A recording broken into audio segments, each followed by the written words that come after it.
Hope you are not tired of us yet. We still have a few more sessions to go before this conference is over. And the more we progress towards the end, we come with more weapons and insights and presentations. And our rock star for today is Jenny Fowler. She will be talking about one size does not fit all, transforming a PMO. Really interesting presentation, and looking forward to listening from Jenny about her experience. And before I pass it over to Jenny, and allowing everybody to just get comfy in their seats and grab a coffee or a snack or anything else that they feel that they need to in this afternoon, a few of the housekeeping chat. Please do feel free to explore it and tell us how you feel and how you're finding the presentation and the overall conference experience. Use the reactions, the emoji icon that you have in the bottom of your screen to send applause and thumbs up and everything else. And the session is recorded, so if you by any means have to drop off early, you can see the recording afterwards. But we do hope that you spend all these 30 minutes with us and with Jenny, because there's much value that will come out of this presentation. And without further ado, Jenny, thank you so much for being here today. Looking forward to hearing from you, and the stage is yours. I will disappear, but I'm here if you need me. Have fun. Thank you, and hello, everyone. Welcome to this session of the 4th PMO Leader Annual Conference. I'm thankful to be returning again this year. I'm Jenny Fowler. I am coming to you live from South Carolina here in the United States at 3:30 Eastern Standard Time. And I didn't put a big slide in here because I only have 30 minutes. So I didn't put a slide in here introducing myself. So I'll be brief with it. I love project management, change management, program management. I've been doing this for about 25 years. I'm in project management office number 9 in my career that I've either built from the ground up and or transformed. The majority of my career is I have been a practitioner, so I'm out here running PMOs. I did a short stint of some consulting, and then I worked for a business process outsourcer to where we provided project management as a service. That was my job before this one that I'm in now for about 3 years to a Fortune 500 company. So I've seen different industries, right? Whether it be financial services, insurance, automotive, call centers, various different type medical services, health services, things of that nature. So I've done different types of industries, and at the end of the day, I'm very passionate about project management and change management. So I just want to share a few nuggets with you today, in the topic of one size does not fit all. So moving forward, what are we going to talk about today in our 30 minutes? 30 minutes with me. What are we going to talk about? And it depends on where you sit as far as the role you're in today, on what you might take from this. For example, are you starting a new change management function? Are you transforming a change management function? And then also from the mindset of, do you assess your fill in the blank management office regularly? So the reason that I put change management there on my slide instead of project management or program management, because at the end of the day, in my travels, I find that our overall umbrella is change management. What do we do in our craft? We lead change. You might do that through the lens of a project management office or a program management office or an enterprise change management office, strategy realization office, right? We could keep going with the labels. At the end of the day, I'm not so interested in the label as much as I am the umbrella that we're leading change. That's what we're doing. That's what we are trying to drive our influence and or our impact with. So this is what I'm going to try to share some nuggets with you today. Are you starting new? Or are you in one and you're trying to transform it? Or both? That you could do both. So that's what we're going to spend 30 minutes on. Okay, so in your first 90 days, go to that first question of, are you starting new. And this isn't Marvel. You might be thinking, Jenny, what you're showing here is anything Marvel. I know that, but I think a lot of times we get wrapped up in what we're doing and we lose some of the brilliance at the basics, right? And if you're going into an organization new, or you're taking over a department new, maybe you've been there for a couple of years and then now you're trying to do something new, I'm putting this down as a guideline, not a cookbook, as guidance, as recommendations, to say, hey, what would you do in your first 90 days? And you may say, Jenny, I don't have 90 days. Okay, well, fill in the blank. Is it your first 60 days? Is it your first 45 days? 90 is the happy path. That's the perfect sweet spot for 90 days. And I see a lot of times people go straight in from strategy and they want to go straight to execution. I don't recommend that. I don't recommend that as a strategy for success. So your first fill in the blank days, I'm recommending 90. 30, listen a lot, right? We know that you might bring in some expertise, especially if you've been doing this for a while, but listen first, right? What are the goals? What is the company trying to accomplish? Along with that listening, as you're going into the 60 days, assess, what are some pain points that folks have? We're gonna unpack assess a little bit more in a moment. And then, putting together that roadmap near that 90-day mark. And then in your 91 to 100 buy-in, you have to have buy-in, right? And some support from different pockets. And we can talk about that in a little bit. So we're going to unpack some of these. What would you do in your first fill in the blank days, whether you're new or taking over something new to you? Listen, assess, roadmap, and buy-in. So this is not anything new. This is a maturity model. On the previous slide here, when I said, hey, you want to listen and assess, as you're listening and you're trying to find a benchmark, right, of, well, where are we? Where is the company that you're in? Like, what is that smart neighbor language? This is not the only change management maturity model. By the way, if you're not familiar, this is from Gartner. This is their PPM maturity model. PPM stands for Project and Portfolio Management. That's what PPM stands for. So where are you? PMI has one. A handful of Forrester has one, right? But the commonality between these is they usually measure on a scale from 0 to 5. So that's the magic of trying to use that smart neighbor language of where are you? And these are some suggestions of where you might be. So I think it's important before you go in and go straight to execution and try to start fixing things. And fixing is a Southern term, so let me say that a little bit differently. Before you go in and you try to start to repair things, I suggest that you really have some reality conversations about where you are and where do you want to get to.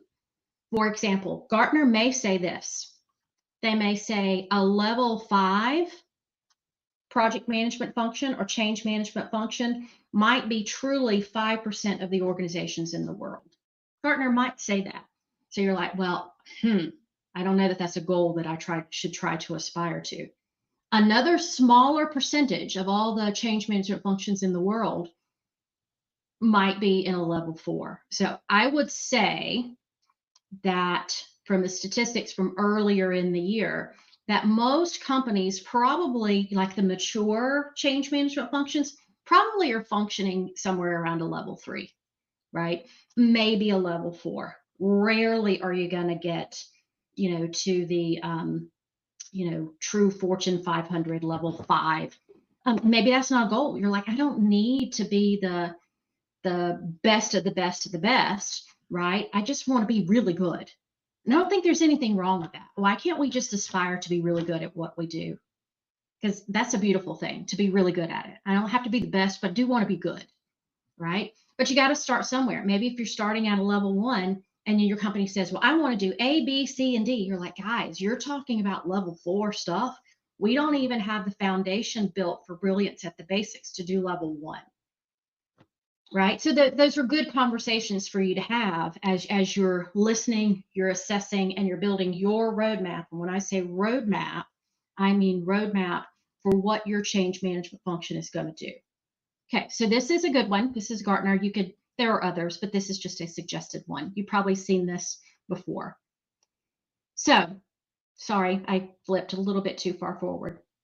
So as I said, as you're listening, you're assessing, and then, we're going to get to roadmap. So as you're assessing, here are some thoughts you think, well, I don't know that I have the budget to bring in Gartner to do a maturity assessment, or to bring in fill in the blank consulting firm to do an assessment. You don't have to, right? You could do a good bit of this yourself.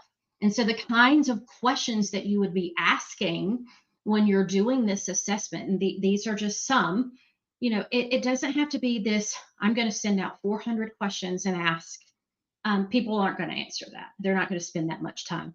But you could set up 30 minutes with folks, key stakeholders, and say, hey, I want to talk to you about start, stop, continue. What works well? What do you want to see better? What do you want to see done better, right? And these are the kinds of leading categories that you could ask. You could ask some questions around organization and culture. You could ask some questions around existing processes if there are some. You could ask some questions around project management maturity, and some categories that I have under here to try to, lead in that 30-minute or 1-hour conversation that you're having with these key stakeholders.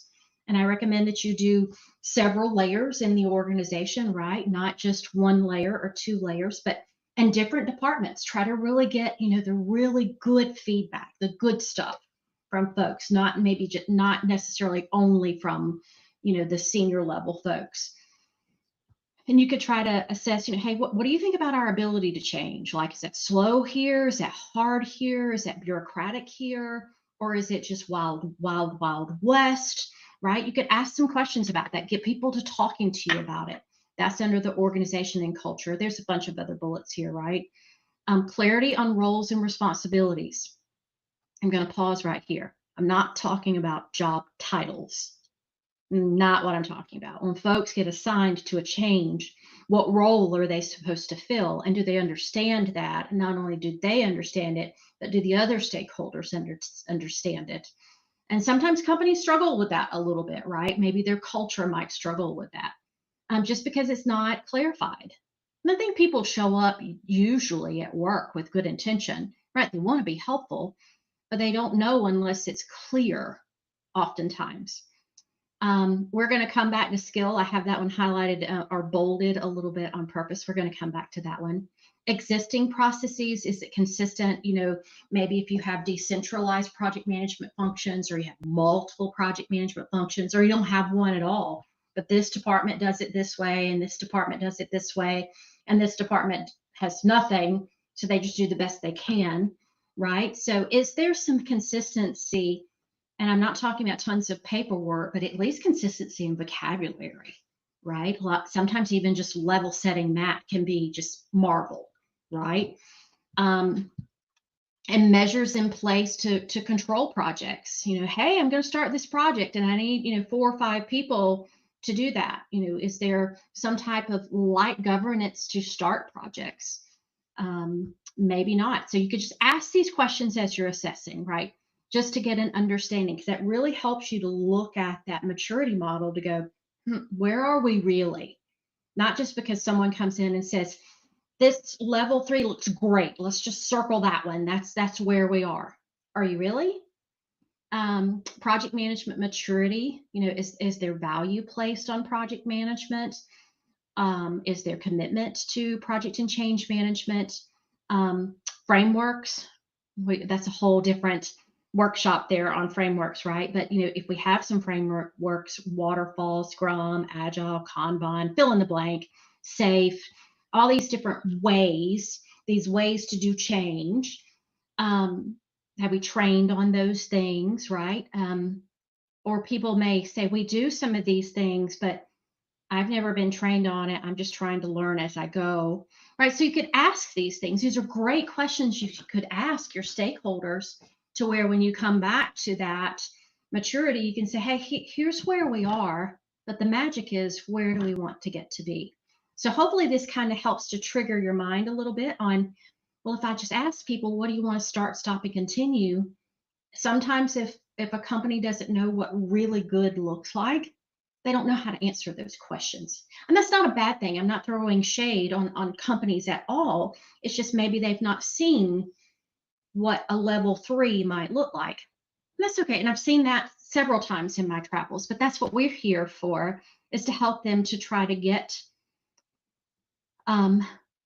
things accomplished in the best way possible, right? Because that's what we do. We're trying to lead change so we can get things accomplished to recognize the value of what we're trying to lead. So skill evaluation, I'm going to come back to that one. And that's going to be a good bit on my very last slide about, do you have the talent that you need for these folks that are trying to do change, whether they are scrum masters or project managers or coordinators or senior fill in the blanks. You know, these people that have these roles to where you are the person that's supposed to help us to lead the change. Do we have, or are we making sure that that skill is going to match the goal of where we're trying to get to, right? If you don't have a project management function and you aspire in 18 months to try to be at a level 3, how are you going to get that talent? How are you going to train that talent? How are you going to coach that talent? Right, really good questions. So this is an assessment mindset that you could use. Now you think, well, Jenny, you know, I already have a project management function and I work in a PMO. Great. How often are you asking these questions? So this isn't geared just towards going in brand new, right? I think these are questions that you could ask regularly. Do you want to ask these questions twice a year? Do you want to ask these questions once a year to your key stakeholders to try to be better tomorrow than you were yesterday? These are all good questions regardless of where you are in your walk. So that roadmap, right? We're going to go in and we're going to listen, we're going to assess, and then we're going to go to roadmap. So I am a huge fan of one-pagers. And I'm actually going to recommend some books to you guys at the end about, you know, managing projects from one page. It can be done. I am not a fan of big, thick project management processes. I'm a big fan of one-pagers and critical path and trying to just keep things very, very lean, regardless of framework.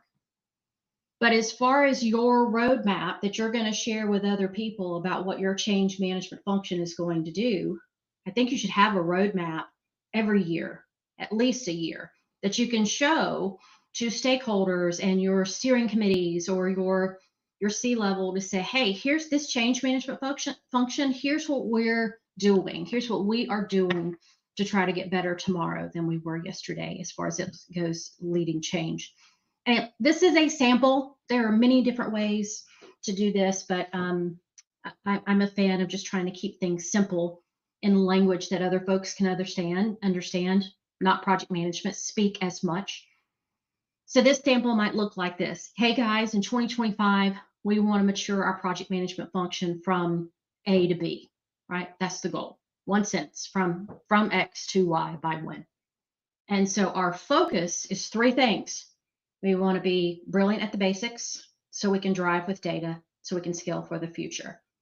Really simple. Okay, well, when you say brilliant at the basics, what do you mean? Well, we're going to have a couple of these things that we're going to try to do under brilliant at the basics for the whole company, not just for the folks that are leading change, but for our product owners, for our core team, for the whole company. We're not talking about an org chart here, right? Things that we're going to try to do to be brilliant at the basics. So we can drive with data to make good decisions and drive value, so we can scale for the future. So these are some of the things that your change management function is going to do for you as a company. And so this roadmap can be updated. You can put little red lights, red light, green lights of, hey, we're doing pretty good on this one, you know, quarter over quarter, you know, that kind of thing. You could even stick a little red light up here if you're really big on that health thing. But again, that from X to Y by when up at the very top, that could be pretty powerful. But I hope this gets your creative juices thinking of what could that look like in your company. Again, my second slide was whether you are starting brand new or whether you've been doing this for a while. And you're like, well, my project management function is already at a 2.5 or a 3. And, you know, we are an established fill in the blank function. I still recommend that you have a one-pager of what it is that your function is providing for the company each year, and that how you're trying to get a little bit better tomorrow than you were yesterday. So again, coming in, listening, regardless of where you are in your timeline, listening, assessing, and then getting that roadmap. So this is a one-page roadmap. My last thing, and then I'm going to jump into some tips for you guys, some action-taking resources. But so after this roadmap, are you future ready, right? So, your function, that roadmap that I had further, that roadmap was about the roadmap for the function, but aligning the value, the dollar value to your change management function. I always encourage folks to do that and align it with whatever your strategic goals are. And I'm a big fan of the 4 disciplines of execution. That's coming up on the next slide. That is not a project management thing. That's not a change management thing per se. That's a business, we'll just call it a business book, right? A business model in the way to think about goal setting. Big fan of that. Been using that for years, and it's really good. So aligning with strategy. I'm not gonna. My topic today is not about artificial intelligence and technology, but I do encourage the challenge that I will put out to every person that is in this conference today to commit to yourself to do at least 1 to 4 things every day with artificial intelligence in your change management function, and equip your change managers, project managers, scrum masters to do the same. Game changer, right? So that's a challenge. If you aren't doing that, see if you can make that a goal. So accept my challenge and handshake. Can you do that, right? Can you commit to yourself to find a way to use artificial intelligence to make your time management more fruitful, so you don't have to do some of those lower hanging fruit things. My another thing that I have here is around purpose over process. I'm really big on that. I think over the years we have possibly tripped over our own feet with too much process, right? And especially when we were really proud of our waterfall days. Waterfall can still be agile. And what I mean by that is you can bring some of that function and terminology and things to that nature into a waterfall environment. And for example, I'm not a fan of lessons learned. I'm going to pause for a second because some of you probably just went, what? You're not a fan of lessons learned? No, I'm not, because if you have a 9-month project and you wait till the end of it to talk about what did we not do right, 9 months later, we've missed the boat. So I am a fan of bringing retrospectives into a waterfall project, and let's talk about what we could do better every 2 weeks or every month, right? And let's learn as we go along. You think, but we're not an agile shop. Doesn't matter, right? You still can bring in that mindset to learn fast and often. There should be no reason to do some big ceremony at the end for some big lessons learned. That's too late. Right. So that's why I say I'm not a fan of lessons learned. I think it had its place in the past, but it became not very useful in the way that we were using it. So that's just an example. So purpose over process, right? Let's think about purpose, not process. And then talent coaching and training, I think that's a whole nother workshop in and of itself, including emotional intelligence development. I am connected to a lot of you on LinkedIn. And I do read a lot of your content that you put on LinkedIn, and I'm really thankful to be connected to a lot of you. And I think that we all are seeing that, the mindset that we might have had in the past of coordinating projects. We really are moving from coordinating to managing to leading projects. So the coordinating efforts, let AI do those things where it makes sense. And I see you, 5 minutes left. So I see you, I got you. So, let AI do those things. Because I want my folks that are, under my charge, if you will, in the PMOs that I have led or am leading, to really focus on managing and leading, and let's make a difference. Some of the coordinating things, we can find other ways to do those that are better with our time management, if you will.